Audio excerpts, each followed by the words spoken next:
If every day over the next 1 year, you grow by 1%, that is 1.01, that's 1% better, and you compound it by 365 to denote the 365 days of the year, at the end of the year, you will be 37.8, which means 37.8 times better than what you are today, right? On the other hand, every day, if you became 1% worse, so instead of 1.01, if you were 0.99, and then you kept on compounding it by 365, you would be 0.03 of what you are today. That's 3% of what you are today. And this formula really blew my mind, because just the fact that tiny incremental steps can completely transform your life, whether it is the way you communicate, whether it is the way you excel in whatever it is that you do, whether it is in the way you speak to yourself, speak to other people, communicate with your team, whatever it is, this formula completely blew my mind. And this is something that I want everyone to remember going ahead into the year, because no great change is possible in one day. Nobody, absolutely nobody does that. I mean, I've taken companies, and it always amuses me. I'll say, tell me about your company. Tell me why I, as a potential customer, should choose you. And it's always fascinating to listen to their stories. After they tell me all the stuff, we're better, we're this or we're that, or state of the art, blood, sweat, and tears, R&D, we've invested this, I say, now, why do I know if I went to your competitors, they would pretty much tell me their own version of what you just told me? That's at the point that the light goes off. They go, oh crap. That's the point. They're looking too close, too inward and too close, at the exclusion of the dialogue that's going outside in the world. That's where they make the biggest error, because they think their story is all that matters. Well, when in fact, it's the customer's story is really all that matters. So he's got to be able to have the freedom to create his own destiny. And that's what entrepreneurship has done for me. And that's what true entrepreneurial success is. Because, ladies and gentlemen, if you are venturing into entrepreneurship and your one objective or your one success factor is, hey, look, how much money you made. Oh, you're going to fail. and you're going to crash and burn, because most of you will not make the money that you think that you're going to make. Everybody has their own brilliance, and everybody has their unique thing, because we are different. But the problem is that we don't know who we are. We don't know what we stand for. We don't know what we believe in. We don't know what our values are. You know why? Because we never count them. Because we never write them out. We never ask ourselves, why I stand for this? Because once you find what your values are as a human being, what you stand for, and what you're gonna use your voice for, is when you find your purpose. I had the email on my tie rack, and what the email said is, who is this guy? Who is this car person that came and spoke to the kids? And my son's yelling throughout the house, yelling and screaming. And I was like, uh-oh, what did I do? He looks in the mirror, and EJ looks in the mirror, and he puts on this Chevrolet cap, and he says, I love you, EJ. Tell him I said thank you, because my son's never told himself that he loves himself. And I see a big difference in my son. And as I read this email almost 5 years ago, I just cried. God's spirit came upon me. And man, I just felt like God says, that's what I want you to do. But how many people run away from their own stories? And the one key thing to living an exceptional life personally and professionally, and leading that for others, is facing that. You've got to be willing to face it. Mastery is the continuous repetition of something. So if you're going to, one of the chapter titles in my book is Unearth the truth behind the lies that you've been living. So if you want to master that, it means I'm now just going to be truthful across all areas of my life. Now think about that. If you're listening to the podcast right now, what would shift if you truly told yourself the truth every day? But not only that, you lived it. You lived it. You can't be a leader and be a liar. You can be, right? That's blunt, that's straight out, right? So we're talking about, there's a reason why we have different sayings, like that person's got backbone, right? There's reasons for that. You have to decide who you're going to be. You can be unconscious and reactive and be an unconscious human being, or you can be a conscious human being. Who do I choose to be? It was just bad advice. It's like what goes on in this house stays in this house. I'm not saying anything negative. It's just there are some things that you were told that were not very healthy for you, because that statement alone says whatever is going on, good, bad, or indifferent, you shouldn't talk about. And I promised myself growing up that no matter who I am talking to, that I'm an open book. Mistakes, successes, or whatever for your learning. There is nothing that's going to be held behind the curtain, so to speak, that is not going to be revealed, nor am I ashamed of. I realized that longevity had a lot to do with that as well. There's a spirit to it. Those same people who seem to be doing well long-term, who inside and out, who are healthy, who don't seem to be aging like others. There's something more. It's not just physical, there's a spirit to them. And I think there's a mindset, there's a mentality.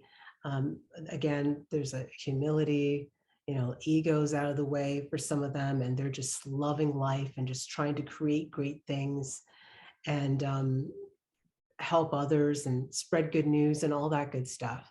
So longevity in business, I feel, is the same. And I credit all the longevity that I've had within the industries that I've been able to touch, having to do with that as well. Being able to be willing to step back and do what is in service to others, and you'll always win. The moral of the story for me is making sure that everyone knows that they are worthy to be 8th, 9th, 17th, 1st. It doesn't matter, that everyone feels worthy and that it's available to them if they put some elbow grease into it, not just because they wish upon a star. You have to work. So, but that's the bottom line, is that I don't ever want someone to feel like, well, that's just not ever going to happen to me because I'm not smart enough, or I don't deserve that, or I was never picked first for the team, So that's the moral of the story for me, is like, it's available to everyone. We all fall into the comparison trap, right? And in the comparison trap, we're wishing for what we don't have, instead of saying, hey, this is what we do have, and this is what we need to double down on. So understanding our superpowers is one that's important. And then as a part of that, the context is also important. So what's a superpower in one context may be kryptonite in another, but that's okay, right? Because now you can make the right analysis. Is this context, or is it me, or is it both? Right? Two, so one is avoiding the comparison trap. So it's that sense of confidence. And then two, I think not in terms of strength and weaknesses. I think in terms of superpowers and behavioral detractors. So when I'm coaching, now I'm thinking, all right, you have an ability to come in and quickly see the trends, but the behavioral detractor is that this person tends to talk over everyone. That gets in the way of that superpower really being an asset to the team. Here's one thing that is important to start with. Before you start with any kind of plans, there has to be the commitment to making a change and to improve. That starts from the top, from the CEO. The CEO has to be telling the leadership, I'm holding you accountable. What are we doing? Are we measuring results? Are we measuring what's going on? And then from there, is the creation of diversity councils to lead the charge for that strategy. And then, then you have to develop the strategy. That's what I always say. You've got to develop the strategy, and you have to communicate that strategy to employees, and you have to follow through, right? The strategy should be based on, I always like to use the pillars: attract, develop, retain, measure. And then select 1 or 2 activities for every pillar, okay? That is where this beautiful journey starts. Right. My argument for a long time is, and which is still true, is that, school doesn't teach you money, right? I was saying my mother became an accountant and we were still poor because school doesn't teach you about money. Accounting doesn't teach you finances, it teaches you counting, right? It only teaches you how to count. Business administration doesn't teach you how to own a business. It teaches you how to be an administrator of someone's business. So I want to say, you already know all the rules and all the laws behind finances. You've heard them a million times over. You just either don't actually know what they mean, or you don't care enough to apply it. The other side of that spectrum where you can do really well for yourself is in the people business, AKA influence. How good are you at influencing people to challenge themselves and show up better every single day? And that then becomes leadership.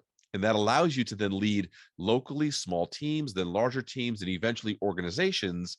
And then from a career growth standpoint and a compensation standpoint, that's where you can really make it in life if you so choose. But like that to me is kind of the 2 spaces that I talk to people about when it comes to longer term planning and what you want to do for your life. And I obviously subscribe to the influence side of things because I enjoy it.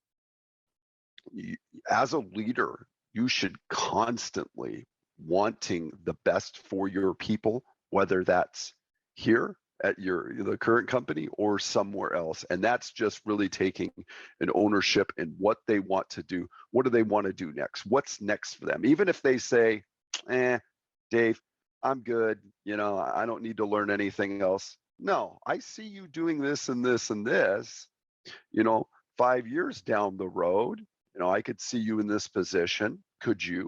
Okay, now that you say that, yes. Okay, so now let's work on those things.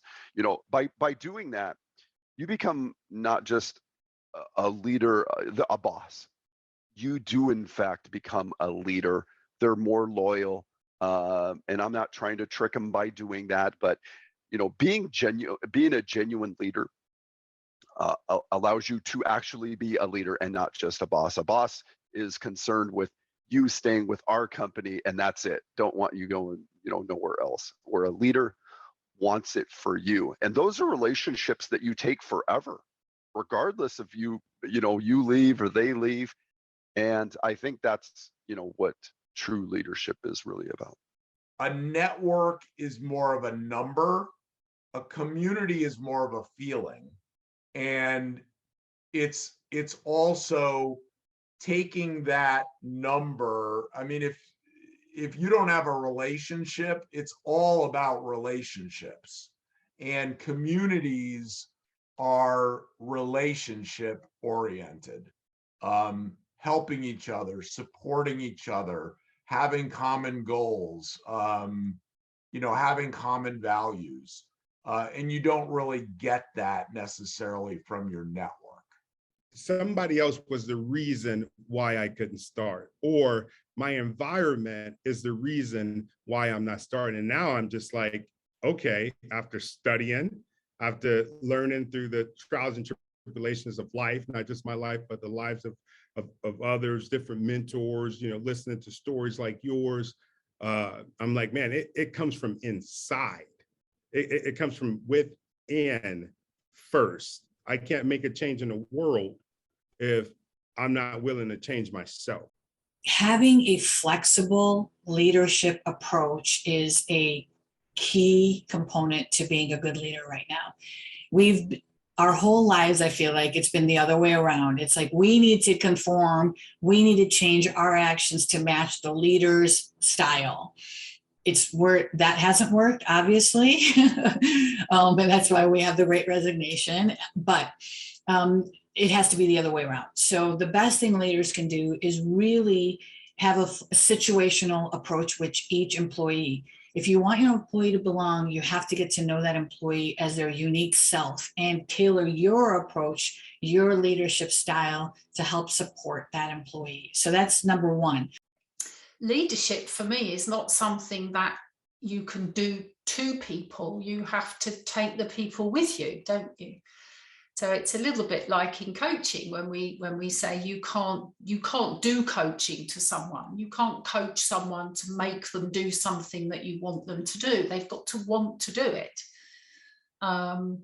What's that analogy of taking a horse to water, but you can't make it drink? And so I think if you don't like people to some extent or can't engage effectively with people, then that's got to limit the scope of your leadership influence. And I would say has a great bearing on the kind of culture perhaps that leaders create, because of course culture is nurtured conversation by conversation, action by action, isn't it, in an organization? And so if you've got leadership that is not people friendly, let's say, that's going to make for a certain kind of culture. Well, Enrique, I think it's so important. When I hear you say that leaders are struggling, sometimes people copycat what they've seen other leaders do. And copycatting someone else is not going to work. You need your unique style. The people that you're leading need your unique style, your authentic person. They need you in who you are and how you become who you are to lead them. Not to say we can't learn and we can't improve, but still back to our core strengths. That's our voice. That's the way we lead. And it's going to be different for everyone. And so I think it's very important to find out how you lead and lean into that as opposed to lean away from it. But your actual worthiness, your personal brand goes up by 50% because you become a voice piece for your organization and for your industry. So if you get up and you answer a question about something, people go, wow, that's amazing. Or they say, I don't believe you. I know, but there's an interaction there, but you're on the stage. So you're instantly positioned as an authority. Now you could be the most knowledgeable person in the room, but unless you're on the stage, whoever is on the stage will own that room. If you can do that, then on an ongoing basis, the ROI of your company goes up by about 20% because you've got a leader driving it that people can see, but your own worth goes up 50%. Now, why should that be important to you? Well, first of all, as I said, it drives your relationship with your team, it drives your marketing, but if you do it right, you become unsackable. If you're not the owner of your company, or the CEO, you leave a massive hole in the center of the company that in many cases they can't fill. And it also means that you can be headhunted. And this isn't just about leader speakers, this is about all the way up to the top. You can jump up a couple of levels by speaking because you're just more noticeable than everybody else. The thing that I think about a lot is understanding that all the puzzle pieces have to fit together. I talked about a little bit earlier today. I talked about, DYJ. So all the puzzle pieces have to work together to make it successful.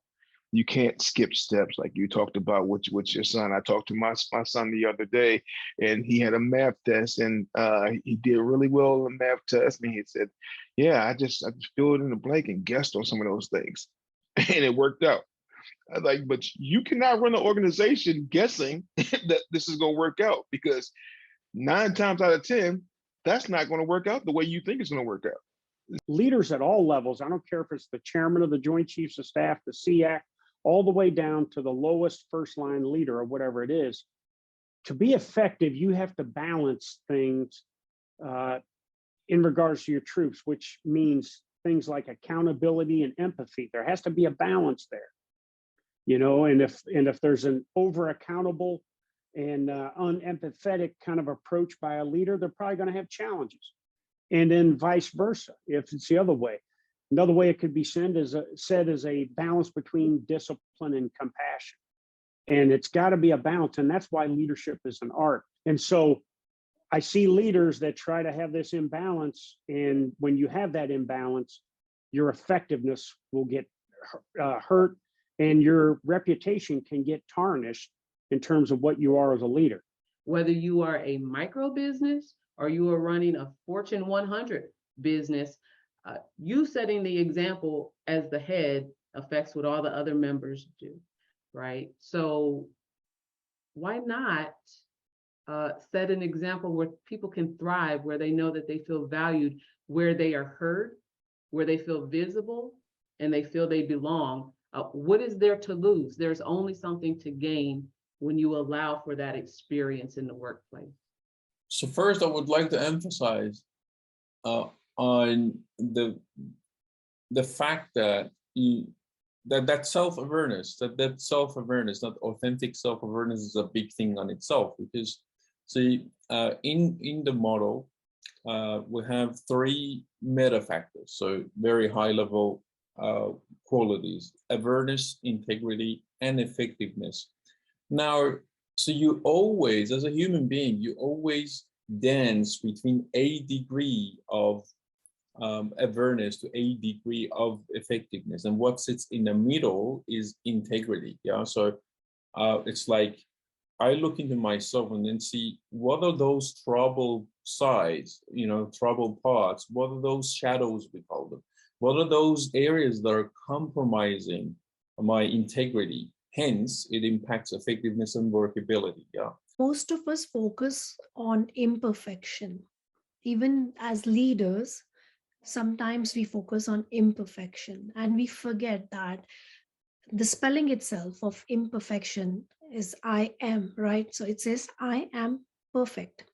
Nothing in this life is imperfect, according to me and my experiences. Maybe people have different opinion, different perspectives, but I think everything is perfect the way it is. And leaders sometimes also focus on imperfections. So the moment you start shifting your focus from imperfection to thinking that, okay, this is perfect the way it is, of course, there are things which can be modified, which can be fine-tuned, which can be improved. There is always room for improvement, like we speak. So if you start shifting your focus from being imperfect or things being imperfect to everything being perfect, that helps. In terms of marketing and your brand and your organization, marketing is the fuel of your business. You can't drive a car without fuel, or else you're not going to get very far. So marketing will actually guide your business, help you to get more clients, and help you to increase your profits.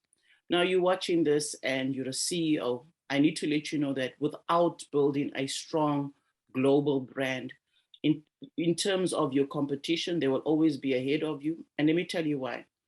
If you look at Elon Musk, and if you look at Tesla, and if you look at Twitter, he's at the forefront of his brand. He's not taking the back seat, and his profile on LinkedIn, on Twitter, has got an old photo from 1960s, and he's not taking the back seat, making sure that his marketing team and human resources are driving his brand. You need to be driving your brand. I think the stereotypical view still to a certain extent of diversity is that it might just be about race or it might just be about gender. Actually, there is so much more to it. It's cultural. When people say to me, well, diversity and inclusion, it's a fad, it'll be gone in a couple of years' time, I say, absolutely not. It's a diversity and inclusion is it's like culture. It's living, it's breathing, it's sleeping, it's eating, it is all around us in every aspect of life. The people that we interact with, the way that we were brought up, the foods that we eat, the cultures that we realize, the interactions, and the positive aspects of difference. It is everywhere to be seen, and our children, our future generations of leaders, I'm quite sure that they will look at things in a very, very different way than we will. And so this is a never-ending life cycle continuum and almost evolutionary journey that we will probably never see the end of. And personally, I think that's a great thing. Planning is very much important. Okay, actually, planning is very much important in everything we do. Either talking about, about professional life or the personal life. It's very, very important. But for the leadership, when you are a leader, it's even more, necessary to have a good planning, because it's not only about you, it's about your people, the people that believe in you, the people that follow you, the people that they expect for you to do their best, okay, and to move forward. So for you, for a leader, is an extra, let's say, task on their plate, okay? It's an extra task. It's very, very useful, but it's also a mandatory step. First and foremost, define your personal core values. Now, we people, individual, we have personal core values.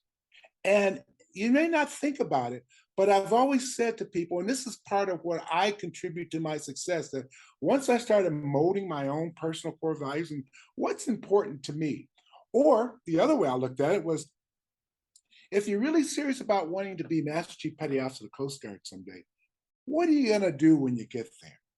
What's your focus? What, just want to be Master Chief Petty Officer of the Coast Guard, say, okay, I'm here, that's it. No, there's a lot more to that. Same thing holds true as you look at what your goals are, the things you're striving to want to be. You want to become a company executive. You want to become a master chief. You want to become admiral, captain, general, whatever the case may be. What are you going to do when you get there? So personal core values is what ties that down. Confidence, actually, it's an inner abstract of one's life. Confidence is embodiment. Confidence is movement. Confidence is literally with the aspirations to make a difference, with the due diligence to empower the confidence of others. So it's definition within a definition. It's an incubation within the separate of others. So it's literally, it's not like about, it's more like about necessarily, it's like, I'll be comfortable if no one is following me. As long as I have that firm belief and faith in it, it's okay. What's the first step they need to do? I don't get to decide that. What is it that Enrique needs to do? That's really up to Enrique, or anybody that shows up to the room. Anybody who's watching and is thinking about working with a health coach, someone who, or a life coach or a business coach, whatever. What is it that you need to do? That's really a self-determination. What does that look like for you? So I literally can't sit here and tell you what you should do, because I don't should on people. But if somebody was thinking, okay, what can I think of? What can I consider? Working with any type of coach, will you show up to the room or to the session present and 100% available? Would there be no distractions so that you can focus on yourself for the 30 minutes or hour session that you have? That's maybe the first step. It's just like, am I available and can I show up with my whole self? And if the answer is yes, then you have already started. What entices me and what makes me happy is the business of law. I love the business of law. The practice of law, it is what it is. It's the practice. And you got to deal with opposing counsels and judges and but the business side of it, I love it. Love it, love it, love it. And I could get into what's the business of law, and maybe, you want me to answer that question without you posing it, or you have a question, but it's basically just going out and getting clients and catering to clients' needs and taking care of them and being not a no guy and not a yes guy, but okay, I understand. Let's find a way to get it done. because there's a really big difference between like leadership and, you know, having a supervisor, right? And there's a difference because of their own mental health. So I think as a leader, you have to really be able to sit with yourself and say, well, am I making, you know, good choices for myself to be able to say to these kids or these youth or other adults that are walking in this world, living this world and breathing the same air as me, like, do I want to sit there and have poor mental health? Like, it's almost like having poor hygiene. And then, you know, it's like, it's kind of how I kind of think about it. And so I think it's really important to say, what am I doing to better myself every day? And do I feel confident enough to sit here as a leader and say, hey guys, like, this is the way you should live your life, but then I'm not practicing my own mental health. And I think that that's something that we really need to think about. So routine is something that's extremely important. Making sure that you have that routine with yourself, a mental routine, a spiritual routine, things like that. And I'm sure we'll get more into those things, but really just as a leader, you have to have a clear mind to be able to speak confidently and say, hey, this worked for me and it changed my life. I felt very comfortable saying Latino because then Latino came into play. And for me, Latino being because in undergrad, again, another class I took was Spanish literature. And many folks in the class would say, yo, soy Latino, soy de, por ejemplo, Chile, Argentina, Peru, and they spoke of their countries they were from. And one in particular was from Mexico, and the person said, no, soy Mexicano. So I think that the beauty of Hispanic and Latino is the diversity within our own community, the diversity of how many folks could say that they feel comfortable saying Hispanic, Latino, and today, I know we'll discuss in a few minutes, in 2022, a lot of folks say Latinx. So I think we're very fortunate to have so much diversity within our community. You know, as long as you're effective in getting the jobs and tasks done that you're supposed to, whatever they may be at whatever level, that whatever leadership style you have, you know, based on what you've learned from others, that you stay true to yourself. That is your style. Nobody else. Again, I can't be Joe Campa. I can't be Marco Ramirez. I love a lot of the stuff they've done, and I've learned stuff from there. But there are other things that I have to just, you know, that's only Toby can do. And that's what I want to be able. I just want to be authentic and I want to be relevant. I think being entrepreneurial in retrospect is something that I found it's very much within our community, very much Latino. I mean, between my mom and my grandma and everyone always had a hustle. I always was starting. We're trying. There were small entrepreneurs, and we have that all over in our communities where people have, you know, small shops or they'll do things from their own home. They've always had that entrepreneurial spirit. I think it's actually imbued in us more so than I think in a lot of other cultures. And you've always seen it, like whether someone is just making, you know, postre or pastele from their house, right? And they'll sell them to events or, you know, for parties. You know, you always knew someone that either did like little cakes or little whatever, rice or whatever, little pastele. So there was always that going on, or they did, you know, they were a handyman on the side, or they would do some car stuff on the side. It was always there. It was always there. And that's why it's so intoxicating and it's such a part of us. As Latinos, I think that the best thing that could have happened to us is technology, and I'll tell you why. Because now, as you may know, I work for a US-based company. We're a global company, and I work from the comfort of my own country. See what I'm saying?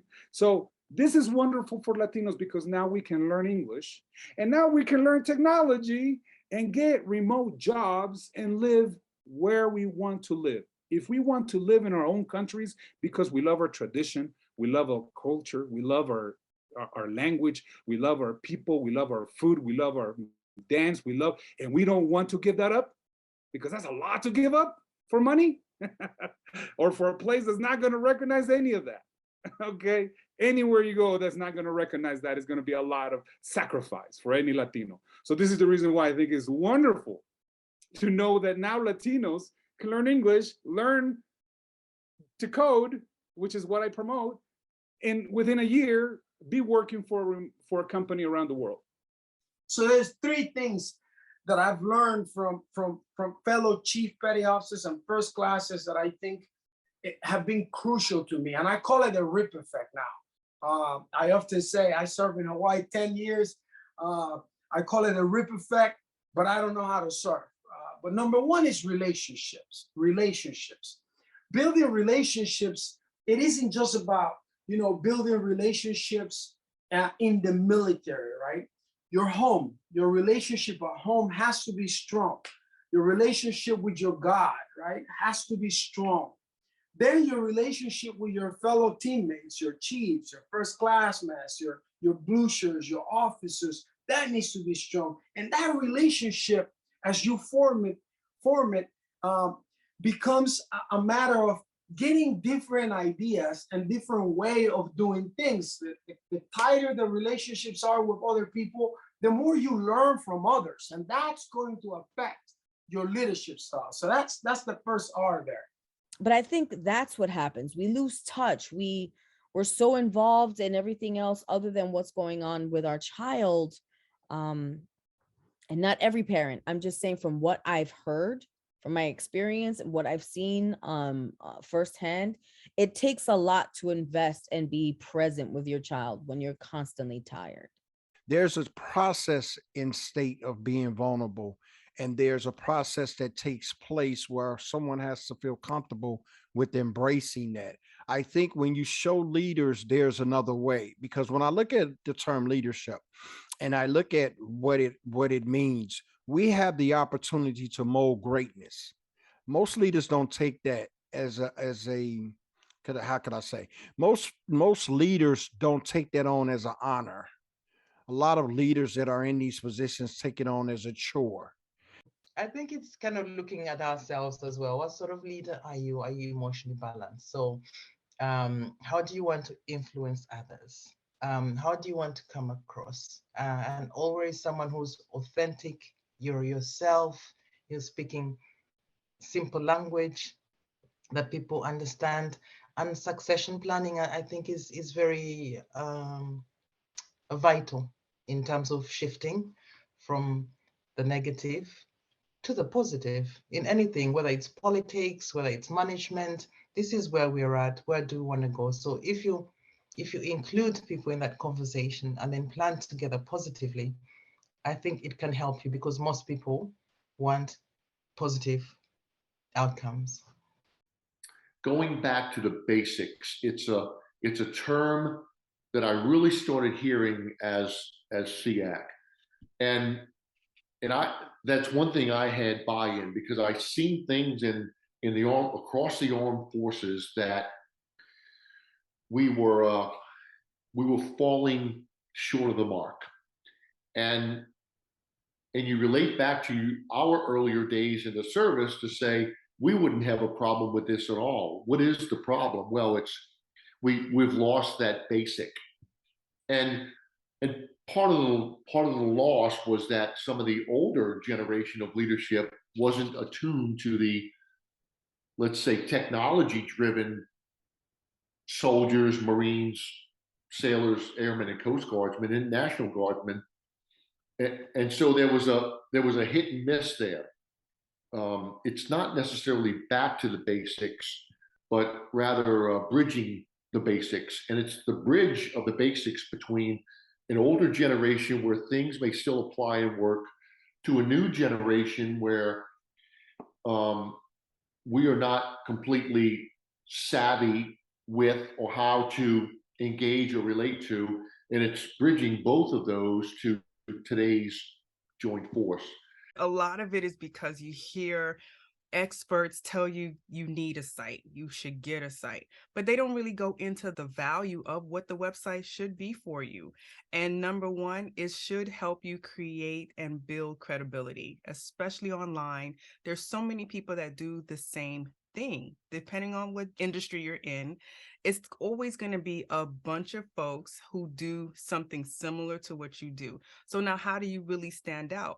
What better way than your website? You're not fighting algorithms. You're not doing all those kind of things. You get to tell your story on your own terms, on your own platform. And that's exactly what the website should be helping you do. And so what I would say about leaders and their voice, sometimes it's the pitfall is the idea of what a leader should be, and then trying to adhere to a textbook definition of it, and then trying to find your voice that way, rather than really finding your own authentic voice, understanding who you are and how you come across as an actual person speaking in a leadership role, rather than trying to play the leader, if that makes sense. But that also falls into the same category with anyone in any role, even if it's not a leadership role, when they think that they have to be something and then it doesn't come across as genuine through the voice. Sustainability in and of itself, right? It's that milieu, that way of being, the way of living that creates a lifestyle that can be sustained over time. And when you look at it from an individual's point of view, it's being well, it's having the health that you need to do all the things you want to do to live a long life. And you could just translate into sustainability with your communities, both social and environmental sustainability, because you need to have both. You can't have one without the other, because people who are suffering can't work towards sustainability. Who cares about recycling if you're starving? So there's this balance of how we need to look at the planet as a whole. And that's one of the things that I loved about sustainability, thinking about holism. It's a way of thought that all things are integrated, and that the person is greater than the sum of its parts. I'll go with a definition of personal finance, since we all have to deal with our household finances, and that's a term that covers managing your money as well as saving and investing. It's pretty broad. It can encompass budgeting, banking, insurance, your mortgage, investing, retirement, your taxes, even estate planning. So if you've accumulated wealth, it's like, how do you want to pass that on to your beneficiaries and your heirs? But it sounds complicated. It sounds like a lot. I think it's important to just focus on basic fundamentals. If you look at the basic fundamentals, you're looking at 1, live within your means. 2, pay down debt. You don't want to have a lot of debt. And 3, if you can have a surplus, you want to invest some for your future, because when you invest and you make a habit of investing money, that money can grow while you're sleeping. And that's really powerful. And Dr. Robert Schuller had built something called the Crystal Cathedral back then. And they'd asked him, well, how did you build that? I mean, that was $10 million at the time. That was a big deal. How did you build that? He says, well, I needed $10 million. So I thought, I'll ask one person for 10 million. And he didn't get it. So then he said, well, I'll tell you what I'll do. It's kind of like, how do you eat a whale? So he asked 10 people for $1 million each. And his brand name still wasn't there. But when he figured out that he could get 10 million people to give him $1, he raised the money on that formula. And that's how I raised the money for my business. And that business went from 0 to 8 figures. That's for sure. Because some of these skills may be learning, boundaries. It's like understanding what boundaries are, understanding how to say no to things, that then leave us drained. There's a lot of things that maybe we don't have to do all of it ourselves. And we have to learn to say no or delegate within a team so it can be balanced and we can help each other. And looking out for each other, asking, how are you? Like, truly, how are you? Maybe a couple of times to really know how people are. So when we're not asking, when we're not getting to know the team truly as a leader, then I think, then what are we doing? We got to talk. And when we don't know, we got to bring people. There are people that, know how to do this, know how to help you implement, these changes, this culture change. And it has to be a culture where we truly prioritize it. If you can't find the work you love the work that you have. And it's possible. And this is where the artistic, the creativity comes in to our work, because a work is an expression of ourselves. And so I'm painting now and I'm expressing myself more fully creatively. But while I was an auditor, for example, or a CEO or a CFO, I was bringing that creativity to the table with me every day and expressing myself as fully as I could within those narrow constraints. And so it's amazing. People look at me and like, you're an artist, but you used to work for Big Four accounting 8 years? Doesn't seem to make sense. Like, how do you do that? Because I brought that creativity in, not creativity in the numbers, but creativity into the delivery, looking for purpose. Why am I doing this? How is this important? How can I make this better? You need to go remote in 21 days. Can you do it? They'd all go, no, absolutely not. We could not possibly do that. You did. That's exactly what you did. So how many other limitations have you as the individual and you as the organization and you as the nation said, we can't do that? Bullshit. When you are hit with enough catastrophe, when you are hit with enough emergency, when you are hit with urgency, you can do amazing things. Human beings are magnificent at pulling together when we know we have to. But when we don't know we have to, we're magnificent at making excuses for being selfish.